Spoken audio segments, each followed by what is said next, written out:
Indonesia akhirnya berhasil keluar dari keterpurukan usai kekalahan telak dari Australia. Pasukan dari Patrick Kluivert itu berhasil mengalahkan rival beratnya Bahrain di Stadion Gelora Bung Karno. Indonesia menang tipis 1-0, tapi itu sudah cukup untuk membuka asa timnas kembali ke Piala Dunia. Semua pemain malam itu tampil luar biasa, mulai dari lini belakang, tengah, hingga para penyerang, tapi oleh Romeni jelas layak untuk disebut sebagai pahlawan utama tim Garuda, di mana satu golnya menjadi penentu kemenangan tim Garuda. Ini adalah gol kedua dari dua laga yang dimainkan oleh, yang seolah mengatakan jika inilah striker yang kita inginkan.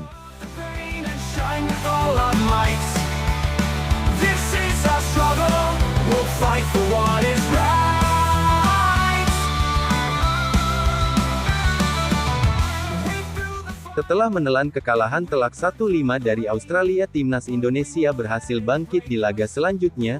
Saat malam tadi bermain di Stadion Gelora Bung Karno, timnas Indonesia tampil luar biasa dengan permainan pantang menyerah yang ditunjukkan.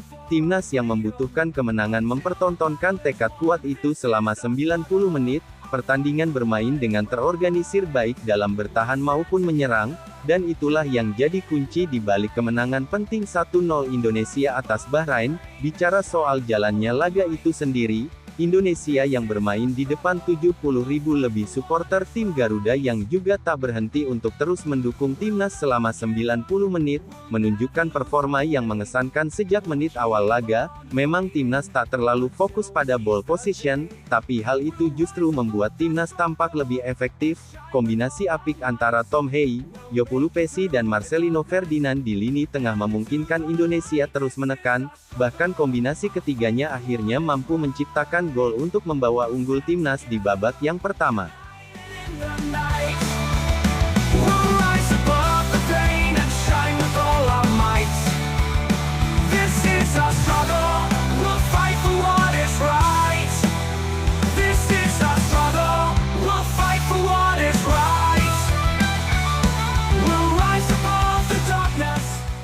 Memasuki babak kedua, strategi Indonesia sedikit berubah.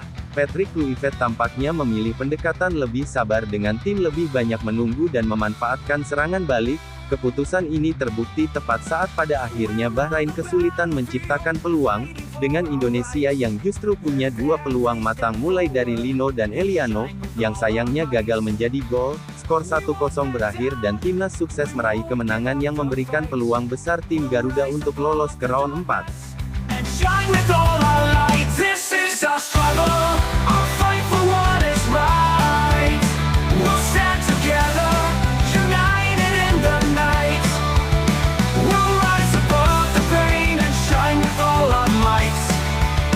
This is our struggle, we'll fight for what is right. Sekarang mari perhatikan statistik pertandingan di laga tadi. Dalam laga yang dimenangkan timnas Indonesia dengan 1-0 itu, timnas mungkin kalah penguasaan bola, tapi lihatlah efektivitas tim Garuda dengan sama-sama melepaskan 7 tembakan, Indonesia justru unggul tembakan on target dengan 3/1, begitupun soal Big Change di mana Indonesia jauh lebih unggul dengan 3/1. Sekarang soal rating pemain di sini, para pemain lini belakang tim Garuda punya nilai yang positif, dengan oleh jadi satu-satunya pemain dengan rating lebih dari 7 di lini serang.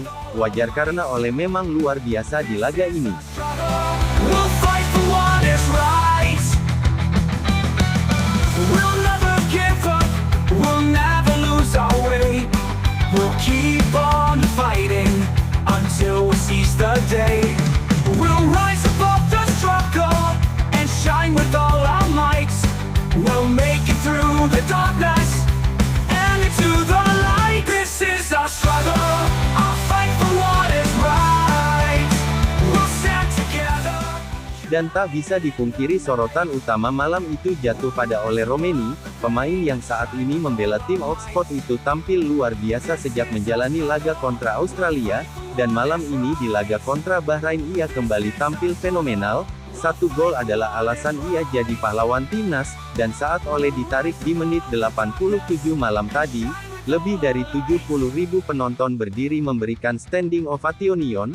Aplaus meriah menggema di Stadion Utama Gelora Bung Karno, dan itu adalah bentuk penghormatan atas kontribusinya yang luar biasa. Gol Ole melawan Bahrain ini sendiri adalah gol keduanya dari dua laga bersama timnas Indonesia, dan dengan performa seperti ini Ole jelas menunjukkan betapa luar biasanya ia sebagai striker, ketenangan dalam penyelesaian akhir, dan semangat juangnya di lapangan membuatnya menjadi tumpuan baru yang sangat dinantikan oleh pasukan Garuda.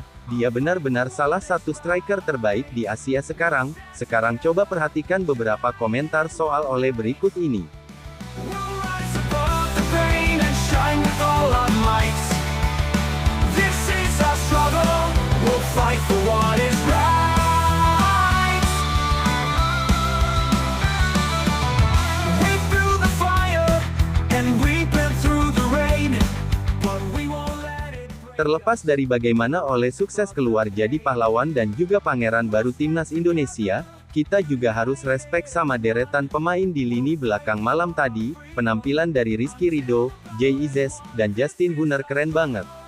Ridho dan Hunner benar-benar membuktikan jika lini belakang butuh chemistry, dan itu benar-benar telah terbangun dengan sangat baik di antara ketiganya. Saat satu pemain out position, pemain lain pasti saling menutup, dan itu kenapa rating pemain timnas di lini belakang malam tadi sangat bagus. Tentu lini tengah juga tidak boleh kita sepelekan perannya. Dengan keberadaan Joey Palupesi yang berpengalaman dan punya mobilitas tinggi, tim kita jadi jauh lebih percaya.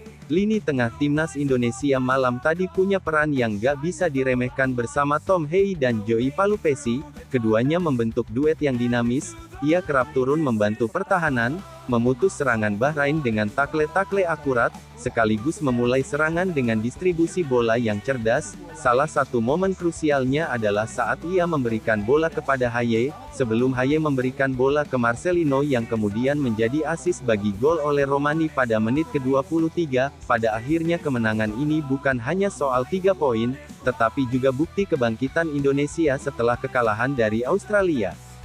Shine with all our lights.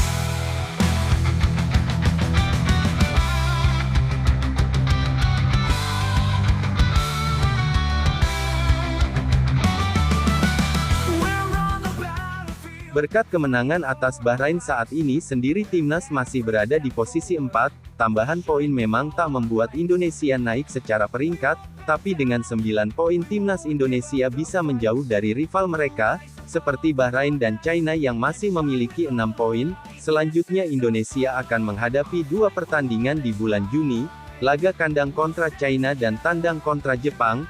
Realistisnya Indonesia menang lawan China dan kalah dari Jepang, di mana jika target itu bisa tercapai minimal Indonesia punya 12 poin, dan itu sudah cukup untuk membantu Indonesia lolos ke round yang keempat. Terakhir malam tadi semangat juang jelas terpancar dari semua lini mulai dari supporter, pelatih, hingga pemain di lapangan. Lebih dari 70.000 penonton memadati Stadion Utama Gelora Bung Karno. Pada akhirnya para pemain di lapangan pun menjalankan tugas mereka dengan disiplin dan semangat tinggi, dan pada akhirnya Indonesia menang 1-0 atas Bahrain. Sebuah hasil yang mengobarkan kembali harapan di hati para penggemar sepak bola tanah air.